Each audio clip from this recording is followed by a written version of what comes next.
Olá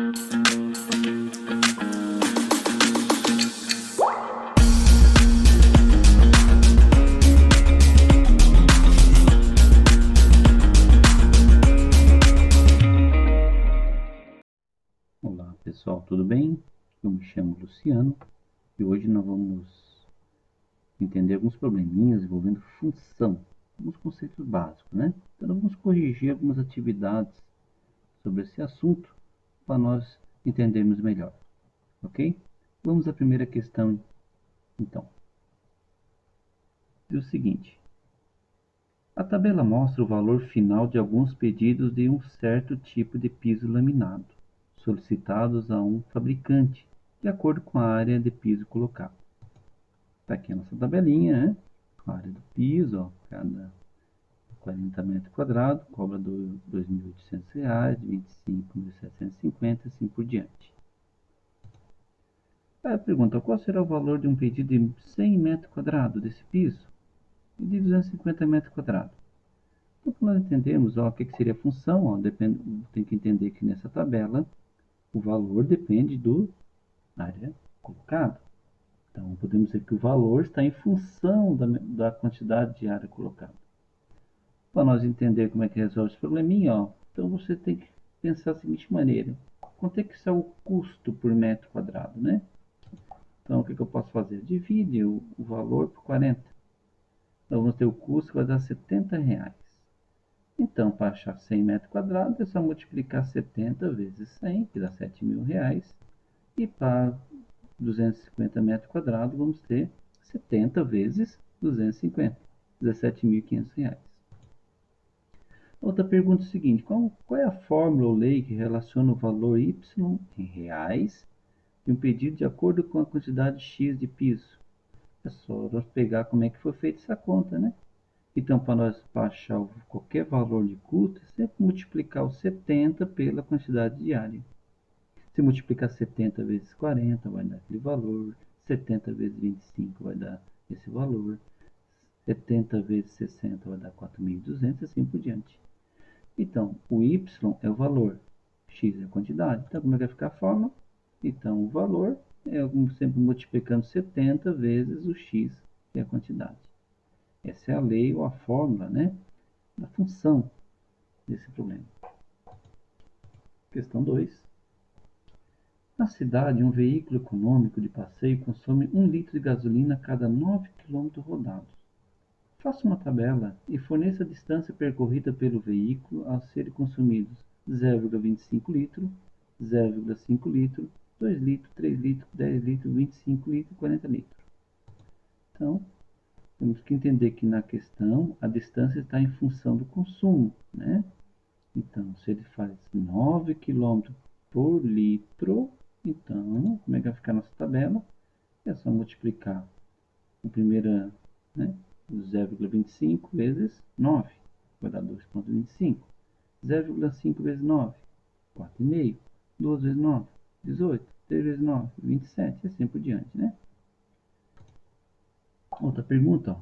Qual é a fórmula relacionada que relaciona a distância percorrida D em quilômetro em função do número de litros? Temos que entender que a distância aqui, ó, esses valores, quando nós acharmos, dependeu desses aqui, né? De que forma? Eu sempre multipliquei isso aqui por 9, né? É uma função, que cada distância depende dos litros consumidos. Então, a fórmula aqui da função vai ficar D igual a 9 vezes o litro, né? 9 vezes a quantidade de litro. É o jeito que a gente fez a conta toda aqui, né? Um moderno avião é capaz de manter uma velocidade média de cruzeiro de aproximadamente 900 km por hora. Qual é a distância percorrida pelo avião em 15 minutos, meia hora, 2 horas, 5 horas? Represente uma tabela. Para entender aqui que a distância é a razão da velocidade vezes tempo, né? Vamos lembrar um pouquinho lá da física. Então, se dá 15 minutos, lembra que é hora, né? Então, temos que converter 15 minutos para hora, simplesmente você divide a quantidade de minutos por 60. Vamos ter 0,25 horas. Então, nós vamos ter a distância vai ser 900 vezes 0,25, 225 quilômetros. 30 minutos, ó, divide por 60 é 0,5 horas. Então, 900 vezes 0,5, 450. E por 900 vezes 2 horas, 1.800. E 900 vezes 5 horas, 4.500. Então, está aqui nossa tabelinha bonitinha que nós fizemos aqui, né? Só para nós entendermos que essa distância ela está em função do quê? Do tempo que o avião percorreu, né? Cada valor que a gente achou aqui dependeu desses números aqui, né? Em quanto tempo o avião percorre 2.880 km?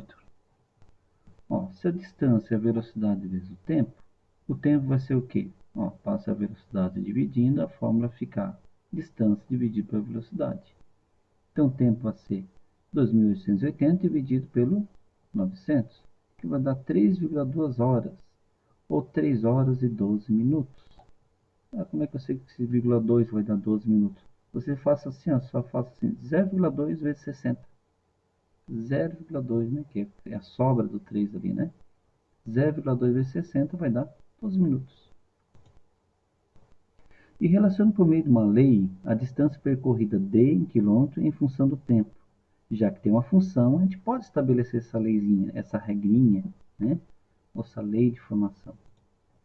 Então, podemos dizer que a distância é sempre multiplicando 900 vezes o tempo, né? Questão 4. Ao receber sua conta de R$ 85 referente à TV por assinatura, Nair leu a seguinte instrução. Para pagamentos realizados com atraso, serão acrescentadas multas de R$ 1,70 e juros de 0,03 ou 3 centavos por dia de atraso de pagamento. Qual o valor que Nair pagaria se atrasasse um dia, 5 dias, 10 dias ou 30 dias? Só uma observação, nós temos que entender que os juros variam conforme o dia, né? Ou seja, o 3 centavos. Mas a multa é fixa, né? Independente do dia. Então, para nós fazer a cobrança, o que nós temos que fazer? Ó? Então, se atrasar um dia, quando se multiplicasse um dia vezes o 3 centavos mais R$ 1,70 da multa. Está aqui, né? R$ 1,73. Se atrasar 5 dias, vai dar 5 vezes os juros, né? Que dá 15 centavos, mais R$ 1,70, R$ 1,85. 10 dias, 10 vezes o juro, 30 centavos, mais 1,70, R$ 2,00. E 30 dias, 30 vezes 3 centavos, mais 1,70, R$ 2,60. Então, vamos só entender aqui que esses valores cobrados estão em função do quê? Isso mesmo, dos dias que foram percorridos, né? Porque cada valor aqui que a gente achou dependeu desses dias aqui, né? Ok? Qual é a lei ou fórmula que relaciona o total Y a ser pago em reais em função de X? Bem, como é que vocês fizeram a conta aqui? Foi sempre multiplicando o 3 centavos vezes a quantidade de dia, que é X, mais R$1,70. Então, o valor para ser pago é o 3 centavos, multiplicando sempre a quantidade de dia vezes R$1,70. Dessa forma, a gente vai chegar aqui o valor para ser cobrado, né? Na questão 5 diz o seguinte, em uma atividade o professor pediu aos alunos que desenhassem uma sequência de 5 quadrados, a partir da medida de seus lados. Para cada quadrado, os alunos deveriam calcular o perímetro e a área, como mostra a tabela. Então, daqui a nossa tabelinha, né? O que é perímetro? Só lembramos, o perímetro é a soma de todos os lados da figura. Perímetro. Então, como é que vai dar o perímetro então? Então, se um quadrado tem um lado 1, são 4 lados de 1, né? Ó, 1 mais 1 mais 1 mais 1. Ou simplesmente multiplica 4 vezes 1, que vai dar 4. Se o quadrado tiver 3,5, então é 3,5, 3,5, 3,5, 3,5. Ou 4 vezes 3,5, vai dar 14. Então, aqui é 4 vezes 5, 4 vezes 8 e 4 vezes 10. Então, está aqui os perímetros da figura. O que é a área? A área é lado vezes lado. Um quadrado é lado por lado, né? Então, multiplicar um lado pelo outro, então vamos ter a área. Então, como multiplicar 1 por 1, 1. 3,5 vezes 3,5, 12,25. 5 por 5, 25, 8 por 8 e 10 por 10. Então está aqui a tabela, né? Qual é a lei de correspondência entre medida de perímetro e medida de lado? Bem, qual é a continha que vocês fizeram para chegar nesses resultados aqui, né? Para chegar ao perímetro? O que foi feito com esses números aqui? Lembra que o perímetro é multiplicado 4 vezes o lado do quadrado, né? Então, para achar o perímetro, é 4 vezes o lado. E qual é a fórmula ou lei de correspondência entre a área A e a medida do lado do quadrado? Qual é a conta para fazer, para descobrir esses valores? O que eu fiz com esses números aqui para chegar a esses valores? É sempre multiplicando área é lado vezes lado. Simplesmente fazer lado ao quadrado. Dobrando essa medida do lado, vai dobrar a medida do perímetro? Será que eu dobrar a medida do lado vai dobrar a medida do perímetro? Vamos pegar esse 5 aqui, por exemplo, ó, para entender. Ó. 5 deu 20. Qual é o dobro do 5? 10. Deu o dobro também? Deu, ó. Fechou. A resposta é sim. Agora, se dobrar a medida da área, será que vai dobrar o resultado também? Ó, veja aqui, vamos pegar o 5. Ó. 5 deu área 25. Ó, se dobrar a medida do lado para 10, será que a resposta vai dar o dobro também? Não. Então, se dobrar o lado do quadrado, o perímetro vai dobrar também. Mas se dobrar o lado, a área não vai dobrar. Ok? Juntas, duas torneiras idênticas com a mesma vazão enchem um reservatório vazio em 20 minutos.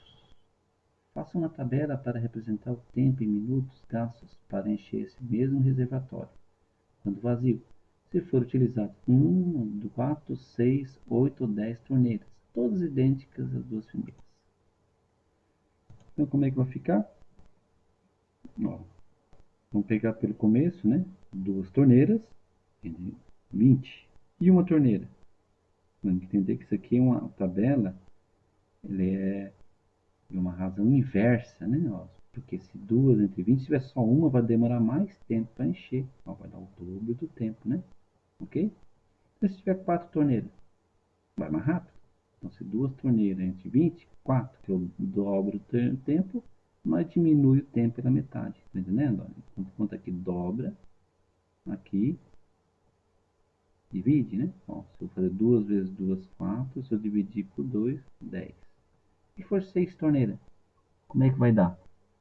Por que se deu 6,6? Só olha aqui, ó, se 1 para 6 é como se multiplicasse por 6, então aqui é como se dividisse por 6,40, né?